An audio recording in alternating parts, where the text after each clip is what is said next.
In a city that never sleeps and where gambling runs rampant, a younger generation is changing the norms and finding new ways to express themselves. The days of spending countless hours behind a slot machine is being replaced by sitting in a coffee shop on a Friday night listening to live music. The smell of freshly roasted coffee beans replaces the odor of cigarette smoke. With the University of Nevada, Reno being so close to downtown, the younger crowd is making an impact on surrounding businesses. Reno's millennials now turn to music for entertainment, and therefore Reno's culture is evolving into a more music-centralized city.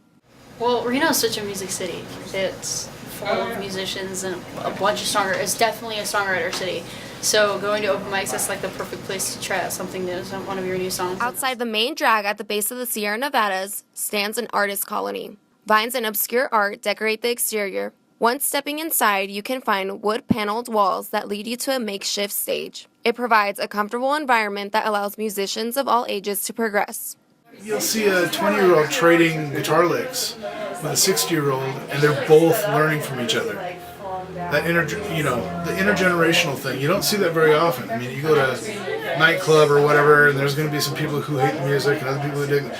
But in this kind of setting, you usually get a lot of cross-pollination of styles and technique, and yeah, I think that's pretty valuable. Within the heart of downtown, the jungle creates a similar environment for artists and musicians. Besides focusing on the music and poetry, they think of their audience and their desires. While music floats around the room, the audience indulges themselves with homemade delicacies. I'd say open mic benefits us a lot as far as sales because it brings in a lot of traffic. A lot of new up-and-coming artists bring their friends, their family out to come out, and then they get to experience our place, our environment, our product, food, drinks, everything. And beyond that, if you're walking by, you see a bunch of people in a coffee shop and you get curious. And then of course you want to look at the menu, see what we have, maybe have a drink if you decide to stay for a little bit longer.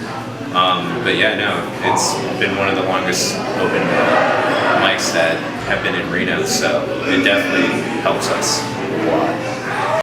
At the end of the day, you can be an amateur or a veteran performer, but as long as you have a place to play, that's all that matters. It's about growing, gaining experience, and increasing your confidence. Signing up to perform is the first step. But I think honestly, it's like the most beneficial thing because you get practice, you get to get out there, and these people don't judge you, so it's like perfect place to try out something new and just kind of get feedback on it, and just performing skills and growing. Like when I was like 13, like dude, I thought I was good, but I probably was like horrible. But people see that growth and enjoy that. So, but see what I mean? It serves that purpose. That's their place to play. They're not ever going to play Carnegie Hall. But if they can kill it on open mic night, that's a good night. So yeah. Yeah, it's definitely, like you said, it's a confidence. It can be. I've seen people who are just, they're never not going to be frightened to death. They keep doing it. You know, it's addicting. Whether you're a poet or a musician, you are bound to find your niche. With the variety of open mics across Reno, there is something out there for everyone. Don't let the fear of failure hold you back from pursuing your dream.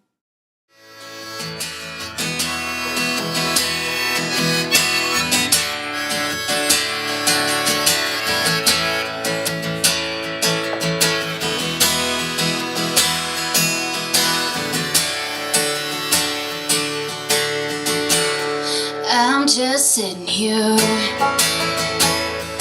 watching the